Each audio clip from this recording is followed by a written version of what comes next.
यथार्थ मोक्ष पथ।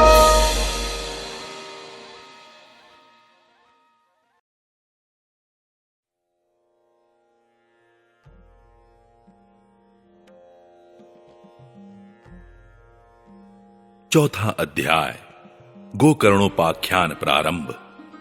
सूत जी कहते हैं, मुनिवर, उस समय अपने भक्तों के चित्त में अलौकिक भक्ति का प्रादुर्भाव हुआ देख भक्त वत्सल श्री भगवान अपना धाम छोड़कर वहां पधारे। उनके गले में वनमाला शोभा पा रही थी। श्री अंग सजल जलधर के समान श्याम वर्ण था। उस पर मनोहर पीतांबर सुशोभित था। कटि प्रदेश करधनी की लड़ियों से सुसज्जित था। सिर पर मुकुट की लटक और कानों में कुंडलों की झलक देखते ही बनती थी। वे त्रिभंग ललित भाव से खड़े हुए चित्त को चुराए लेते थे। वक्ष स्थल पर कौस्तुभ मणि दमक रही थी। सारा श्री अंग हरिचंदन से चर्चित था। उस रूप की शोभा क्या कहें।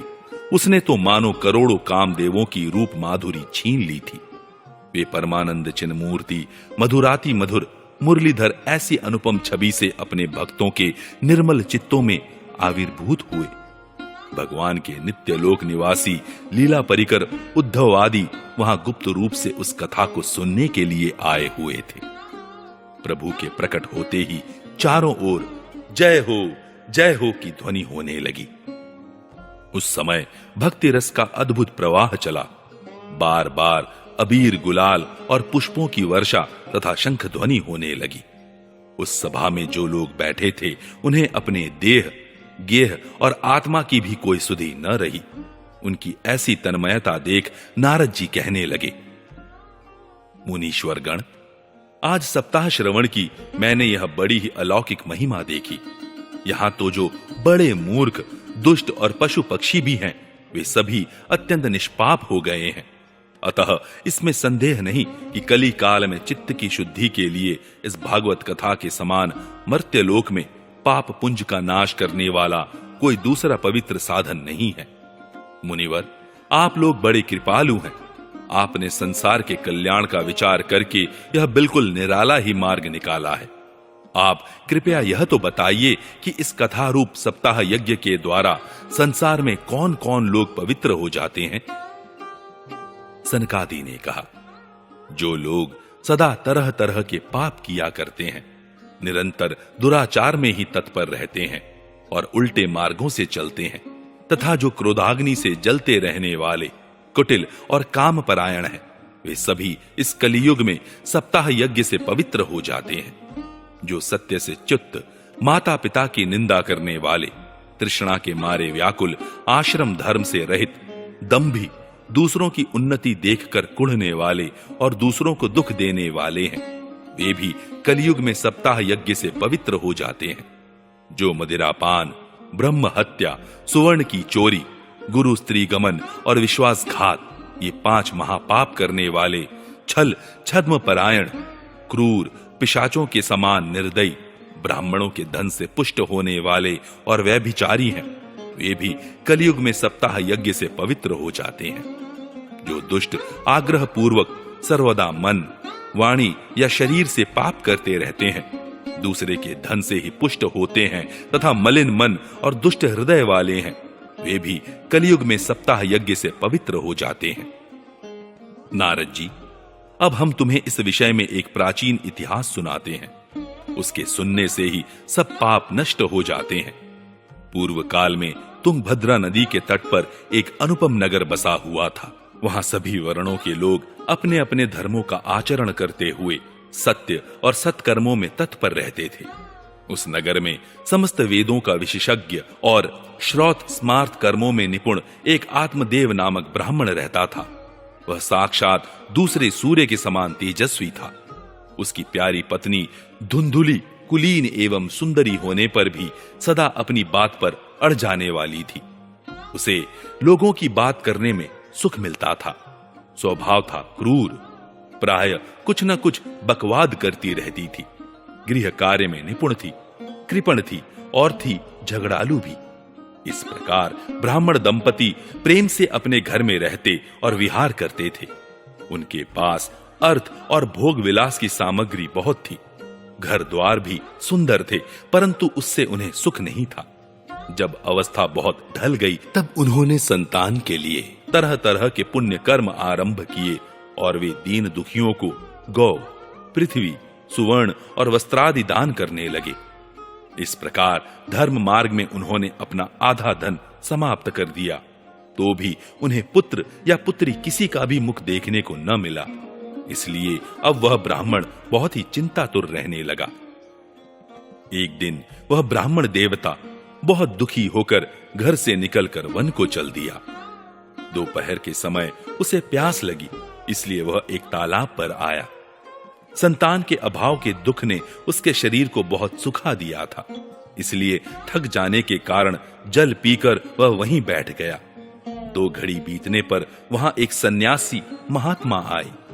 जब ब्राह्मण देवता ने देखा कि वे जल पी चुके हैं, तब वह उनके पास गया और चरणों में नमस्कार करने के बाद सामने खड़े होकर लंबी लंबी सांसें लेने लगा।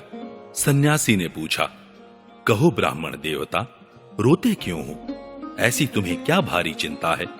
तुम जल्दी ही मुझे अपने दुख का कारण बताओ। ब्राह्मण ने कहा, महाराज, मैं अपने पूर्व जन्म के पापों से संचित दुख का क्या वर्णन करूं? अब मेरे पितर मेरे द्वारा दी हुई जलांजलि के जल को अपनी चिंता जनित सांस से कुछ गर्म करके पीते हैं। देवता और ब्राह्मण मेरा दिया हुआ प्रसन्न मन से स्वीकार नहीं करते। संतान के लिए मैं इतना दुखी हो गया हूं कि मुझे सब सूना ही सूना दिखाई देता है। मैं प्राण त्यागने के लिए यहाँ आया हूं। संतानहीन जीवन को धिक्कार है, संतानहीन गृह को धिक्कार है, संतानहीन धन को धिक्कार है और संतानहीन कुल को धिक्कार है। मैं जिस गाय को पालता हूं वह भी सर्वथा बांझ हो जाती है। जो पेड़ लगाता हूं उस पर भी फल फूल नहीं लगते। मेरे घर में जो फल आता है वह भी बहुत जल्दी सड़ जाता है। जब मैं ऐसा अभागा और पुत्रहीन हूं, तब फिर इस जीवन को ही रखकर मुझे क्या करना है? यूं कहकर वह ब्राह्मण दुख से व्याकुल हो उन सन्यासी महात्मा के पास फूट फूट कर रोने लगा। तब उन यतिवर के हृदय में बड़ी करुणा उत्पन्न हुई। वे योगनिष्ठ थे। उन्होंने उसके ललाट की रेखाएं देखकर सारा वृत्तांत जान लिया और फिर उसे विस्तार पूर्वक कहने लगे। सन्यासी ने कहा, ब्राह्मण देवता, इस प्रजा प्राप्ति का मोह त्याग दो। कर्म की गति प्रबल है। विवेक का आश्रय लेकर संसार की वासना छोड़ दो। विप्रवर, सुनो, मैंने इस समय तुम्हारा प्रारब्ध देखकर निश्चय किया है कि 7 जन्म तक तुम्हारे कोई संतान किसी प्रकार नहीं हो सकती। पूर्व काल में राजा सगर एवं अंग को संतान के कारण दुख भोगना पड़ा था। ब्राह्मण, अब तुम कुटुंब की आशा छोड़ दो। सन्यास में ही सब प्रकार का सुख है। ब्राह्मण ने कहा, महात्मा जी, विवेक से मेरा क्या होगा? मुझे तो बलपूर्वक पुत्र दीजिए, नहीं तो मैं आपके सामने ही शोक मूर्छित होकर अपने प्राण त्यागता हूं। जिसमें पुत्र स्त्री आदि का सुख नहीं है, ऐसा सन्यास तो सर्वथा नीरस ही है। लोक में सरस तो पुत्र पौत्रादि से भरा पूरा गृहस्थाश्रम ही है। ब्राह्मण का ऐसा आग्रह देखकर उन तपोधन ने कहा, विधाता के लेख को मिटाने का हठ करने से राजा चित्रकेतु को बड़ा कष्ट उठाना पड़ा था। इसलिए दैव जिसके उद्योग को कुचल देता है, उस पुरुष के समान तुम्हें भी पुत्र से सुख नहीं मिल सकेगा। तुमने तो बड़ा हठ पकड़ रखा है और अर्थी के रूप में तुम मेरे सामने उपस्थित हो। ऐसी दशा में मैं तुमसे क्या कहूं? जब महात्मा जी ने देखा कि यह किसी प्रकार अपना आग्रह नहीं छोड़ता, तब उन्होंने उसे एक फल देकर कहा, इसे तुम अपनी पत्नी को खिला देना, इससे उसके एक पुत्र होगा। तुम्हारी स्त्री को 1 साल तक सत्य, शौच, दया, दान और एक समय एक ही अन्न खाने का नियम रखना चाहिए। यदि वह ऐसा करेगी तो बालक बहुत शुद्ध स्वभाव वाला होगा। यूं कहकर वे योगीराज चले गए और ब्राह्मण अपने घर लौट आया। वहां आकर उसने वह फल अपनी स्त्री के हाथ में दे दिया और स्वयं कहीं चला गया। उसकी स्त्री तो कुटिल स्वभाव की थी ही। वह रो रो कर अपनी एक सखी से कहने लगी, सखी, मुझे तो बड़ी चिंता हो गई। मैं तो यह फल नहीं खाऊंगी। फल खाने से गर्भ रहेगा और गर्भ से पेट बढ़ जाएगा, फिर कुछ खाया पिया जाएगा नहीं। इससे मेरी शक्ति क्षीण हो जाएगी। तब बता घर का धंधा कैसे होगा? और दैववश यदि कहीं गांव में डाकुओं का आक्रमण हो गया तो गर्भिणी स्त्री कैसे भागेगी? यदि सुखदेव जी की तरह यह गर्भ भी पेट में ही रह गया तो इसे बाहर कैसे निकाला जाएगा? और कहीं प्रसव काल के समय वह टेढ़ा हो गया तो फिर प्राणों से ही हाथ धोना पड़ेगा। यूं भी प्रसव के समय बड़ी भयंकर पीड़ा होती है। मैं सुकुमारी भला यह सब कैसे सह सकूंगी? मैं जब दुर्बल पड़ जाऊंगी तब नंदरानी आकर घर का सब माल मत्ता समेट ले जाएंगी और मुझसे तो सत्य शौचादि नियमों का पालन होना भी कठिन ही जान पड़ता है। जो स्त्री बच्चा जनती है उसे उस बच्चे के लालन पालन में भी बड़ा कष्ट होता है। मेरे विचार से तो वंध्या या विधवा स्त्रियां ही सुखी हैं। मन में ऐसे ही तरह तरह के कुतर्क उठने से उसने वह फल नहीं खाया। और जब उसके पति ने पूछा, फल खा लिया? तब उसने कह दिया, हाँ खा लिया। एक दिन उसकी बहन अपने आप ही उसके घर आई। तब उसने अपनी बहन को सारा वृत्तांत सुनाकर कहा कि मेरे मन में इसकी बड़ी चिंता है। मैं इस दुख के कारण दिनों दिन दुबली हो रही हूं। बहन, मैं क्या करूं? बहन ने कहा, मेरे पेट में बच्चा है। प्रसव होने पर वह बालक मैं तुझे दे दूंगी। तब तक तू गर्भवती के समान घर में गुप्त रूप से सुख से रह। तू मेरे पति को कुछ धन दे देगी तो वे तुझे अपना बालक दे देंगे। हम ऐसी युक्ति करेंगी कि जिसमें सब लोग यही कहें कि इसका बालक 6 महीने का होकर मर गया, और मैं नित्य प्रति तेरे घर आकर उस बालक का पालन पोषण करती रहूंगी। तू इस समय इसकी जांच करने के लिए यह फल गौ को खिला दे। ब्राह्मणी ने स्त्री स्वभाववश जो जो उसकी बहन ने कहा था वैसे ही सब किया। इसके पश्चात समयानुसार जब उस स्त्री के पुत्र हुआ तब उसके पिता ने चुपचाप लाकर उसे धुंधुली को दे दिया और उसने आत्मदेव को सूचना दे दी कि मेरे सुखपूर्वक बालक हो गया है। इस प्रकार आत्मदेव के पुत्र हुआ सुनकर सब लोगों को बड़ा आनंद हुआ। ब्राह्मण ने उसका जात कर्म संस्कार करके ब्राह्मणों को दान दिया और उसके द्वार पर गाना बजाना तथा अनेक प्रकार के मांगलिक कृत्य होने लगे। धुंधुली ने अपने पति से कहा, मेरे स्तनों में तो दूध ही नहीं है, फिर गौ आदि किसी अन्य जीव के दूध से मैं इस बालक का किस प्रकार पालन करूंगी? मेरे बहन के अभी बालक हुआ था, वह मर गया है। उसे बुलाकर अपने यहां रख लें तो वह आपके इस बच्चे का पालन पोषण कर लेगी। तब पुत्र की रक्षा के लिए आत्मदेव ने वैसा ही किया तथा माता धुंधुली ने उस बालक का नाम धुंधुकारी रखा। इसके बाद 3 महीने बीतने पर उस गौ के भी एक मनुष्याकार बच्चा हुआ। वह सर्वांग सुंदर, दिव्य, निर्मल तथा सुवर्ण की सी कांति वाला था।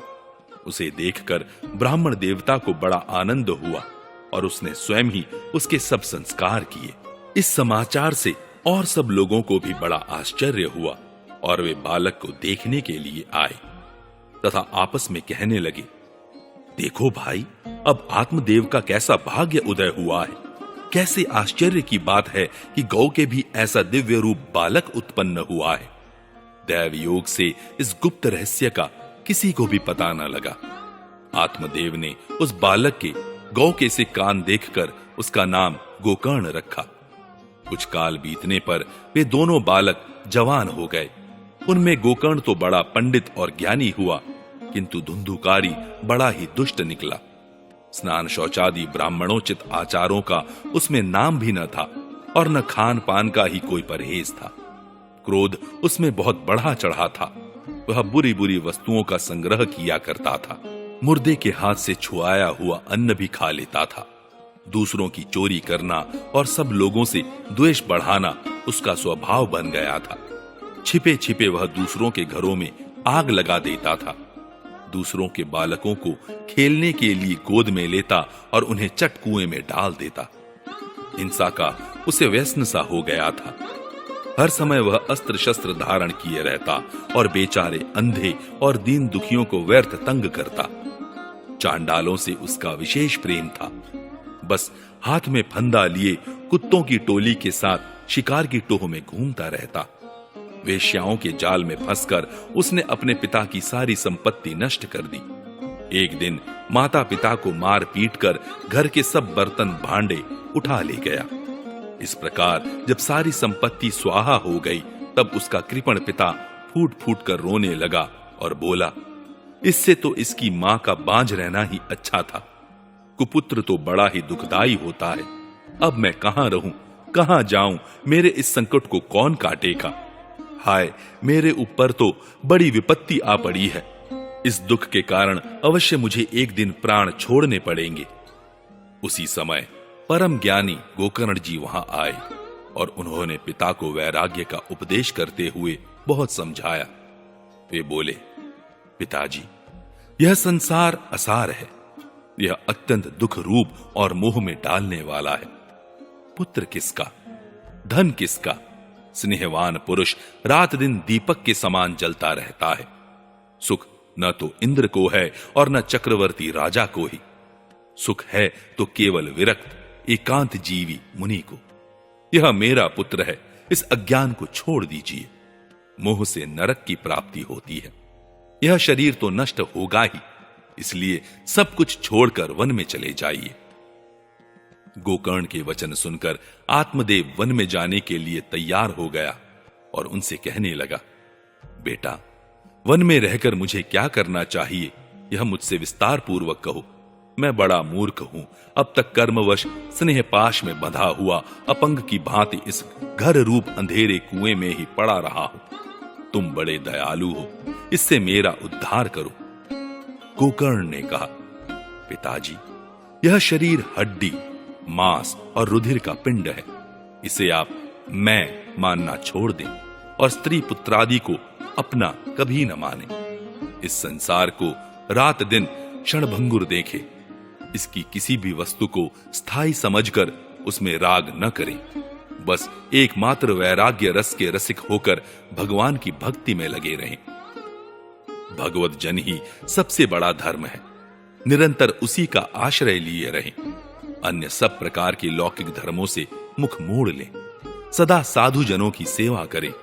भोगों की लालसा को पास न फटकने दें तथा जल्दी से जल्दी दूसरों के गुण दोषों का विचार करना छोड़कर एकमात्र भगवत सेवा और भगवान की कथाओं के रस का ही पान करें। इस प्रकार पुत्र की वाणी से प्रभावित होकर आत्मदेव ने घर छोड़ दिया और वन की यात्रा की। यद्यपि उसकी आयु उस समय 60 वर्ष की हो चुकी थी, फिर भी बुद्धि में पूरी दृढ़ता थी। वहां रात दिन भगवान की सेवा पूजा करने से और नियम पूर्वक भागवत के दशम स्कंद का पाठ करने से उसने भगवान श्री कृष्णचंद्र को प्राप्त कर लिया। 5वां अध्याय, धुंधुकारी को प्रेत योनि की प्राप्ति और उससे उद्धार। सूत जी कहते हैं, शौनक जी, पिता के वन चले जाने पर एक दिन धुंधुकारी ने अपनी माता को बहुत पीटा और कहा, बता धन कहां रखा है, नहीं तो अभी तेरी लुआठी से खबर लूंगा। उसकी इस धमकी से डरकर और पुत्र के उपद्रवों से दुखी होकर वह रात्रि के समय कुएं में जा गिरी और इसी से उसकी मृत्यु हो गई। योगनिष्ठ गोकर्ण जी तीर्थ यात्रा के लिए निकल गए।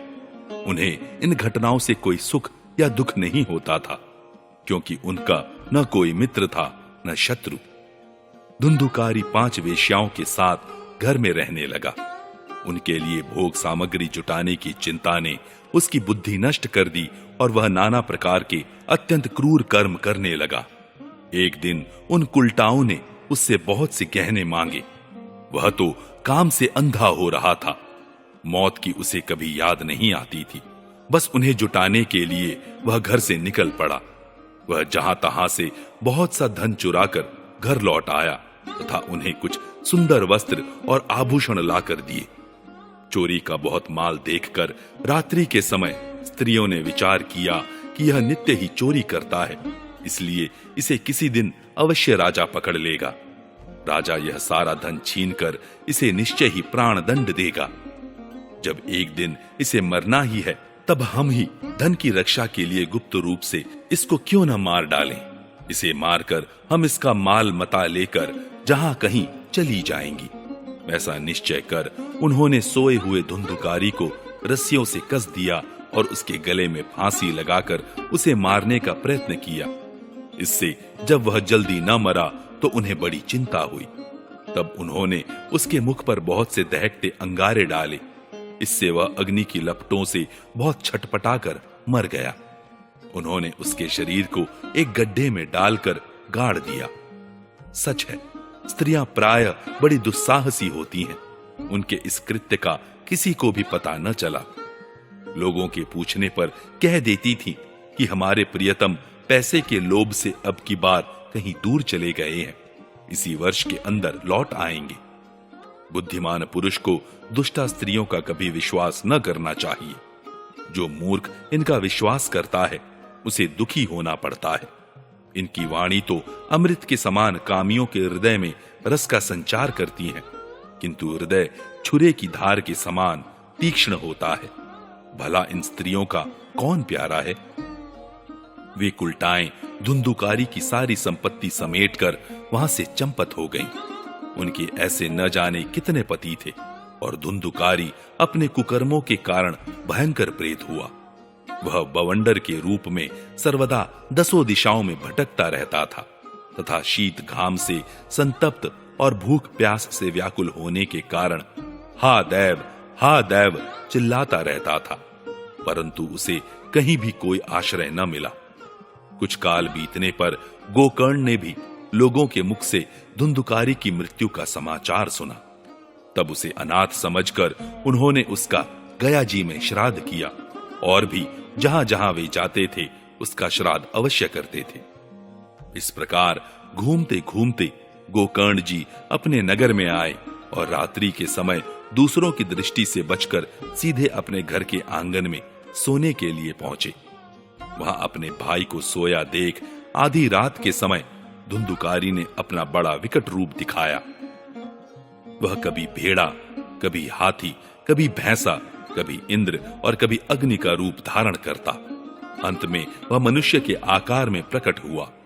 यह विपरीत अवस्थाएं देखकर गोकर्ण ने निश्चय किया यह कोई दुर्गति को प्राप्त हुआ जीव है। तब उन्होंने उससे धैर्यपूर्वक पूछा। गोकर्ण ने कहा, तू कौन है? रात्रि के समय ऐसे भयानक रूप क्यों दिखा रहा है? तेरी यह दशा कैसे हुई? हमें बता तो सही, तू प्रेत है, पिशाच है अथवा कोई राक्षस है? सूत जी कहते हैं, गोकर्ण के इस प्रकार पूछने पर वह बार बार जोर जोर से रोने लगा। उसमें बोलने की शक्ति नहीं थी, इसलिए उसने केवल संकेत मात्र किया।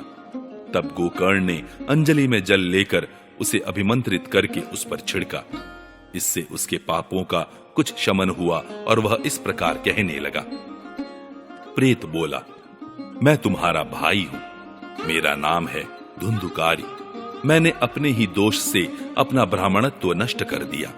मेरे कुकर्मों की गिनती नहीं की जा सकती। मैं तो महान अज्ञान में चक्कर काट रहा था, इसी से मैंने लोगों की बड़ी हिंसा की। अंत में कुलटा स्त्रियों ने मुझे तड़पा तड़पा कर मार डाला। इसी से अब प्रेत योनि में पड़कर यह दुर्दशा भोग रहा हूं। अब दैववश कर्म फल का उदय होने से मैं केवल वायु भक्षण करके जी रहा हूं। भाई, तुम दया के समुद्र हो, अब किसी प्रकार जल्दी ही मुझे इस योनि से छुड़ाओ। गोकर्ण ने धुंधुकारी की सारी बातें सुनी और तब उससे बोले,